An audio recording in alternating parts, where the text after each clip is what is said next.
இலக்கை நோக்கி டுவர்ட் த கோல் இந்த நிகழ்ச்சிக்கு உங்களை அன்புடன் வரவேற்கிறோம்.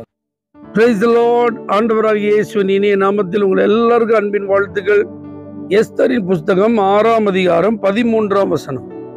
அவன் யூத குலமானால் நீர் அவனை மேற்கொள்ளாமல் அவனுக்கு முன்பாக தாழ்ந்து போவது நிச்சயம் என்றார்கள்.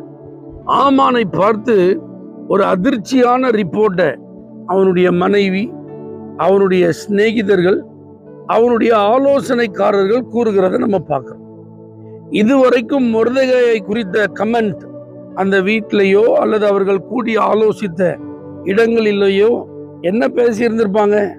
மொர்தெகாயை உண்டு இல்லைன்னு பண்ணியிருந்தோம், மொர்தெகாயை மொத்தத்தில் அழிச்சிருந்தோம், மொர்தெகாயை மட்டுமல்ல அவன் முழு குடும்பத்தையும் அழிச்சிருந்தான். அவன் ஒரு குடும்பத்தை மட்டும் கிடையாது, அவன் இனத்தையே அழிச்சிருந்தான்.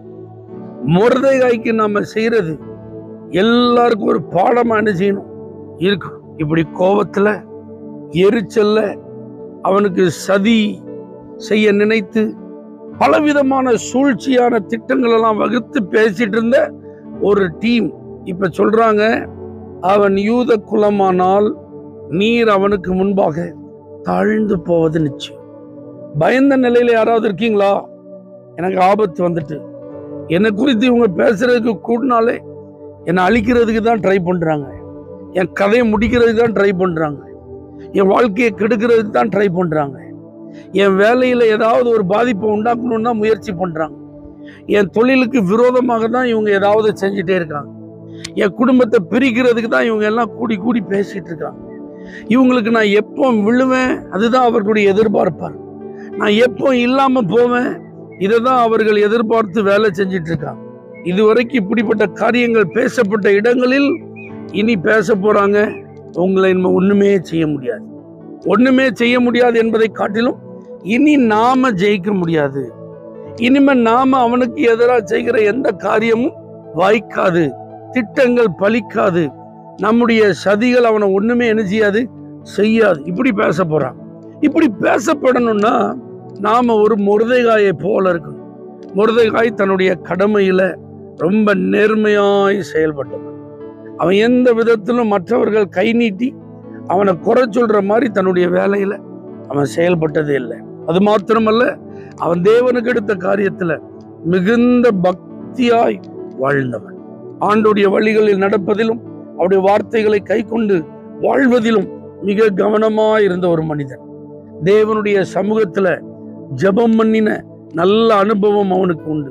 சாதாரணமாய் ஜெபித்தான் என்பதை காட்டிலும் உபவாசத்தோடு ஜெபித்தான்.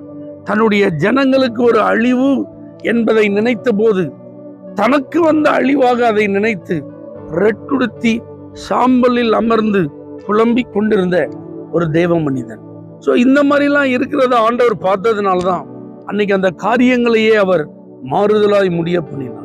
சும்மா ஒரு மனிதனுக்காக ஆண்டவர் செயல்பட போகிறதில்லை.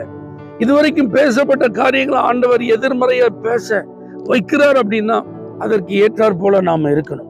நீங்க உங்க வேலையில கரெக்டா இருங்க, உங்க வழியில செம்மையா நடந்துட்டே இருங்க, ஆண்டவருக்கு எடுத்த காரியத்துல உண்மையா இருங்க, ஜெப வாழ்க்கைய எக்காரணம் கொண்டும் நிறுத்திடாதீங்க, பரிசுத்த குலைச்சலுக்கு ஏதுவான எந்த காரியத்தையும் செய்யாதீங்க, ஆத்தும பாரமுடையவர்களா இருங்க, ஆண்டவர் நியமித்த வழிகளில் நடப்பதற்கு உற்சாகமா இருங்க. உங்களை குறித்து எதிர்மறையாய் பேசப்பட்ட எல்லா நாவுகளும் இனி உங்களை மேற்கொள்ள முடியாது என்கிற அச்சத்தோடு பேசக்கூடிய சூழ்நிலையை கர்த்தர் உருவாக்குவார். பரலோக தேவனே, மொர்தெகாய்க்காக செயல்பட்ட தேவன், மொர்தெகாயை போல வாழ்கிற ஒவ்வொருவருக்கும் இன்றைக்கும் நீர் செயல்படுவீர் என்பதை நாங்கள் நம்புகிறோம். இப்படிப்பட்ட சூழ்நிலையில் இருக்கிற ஒவ்வொருவருக்கும் காரியங்கள் மாறுதலாய் முடியட்டும். உம்முடைய பிள்ளைகளுக்கு அற்புதங்கள் நடக்கட்டும். அவர்களுக்கு எதிராக இருக்கிற சூழ்நிலைகள் மாறட்டும். அவர்களுக்கு விரோதமாய் பேசப்படுகிற வார்த்தைகள் மாற்றி பேசப்படட்டும். இயேசுவின் நாமத்தில் பிதாவே, ஆமென். For prayer contact Pastor J. J. Kumar, El Shaddai Ministries, 9500252586, Surandai.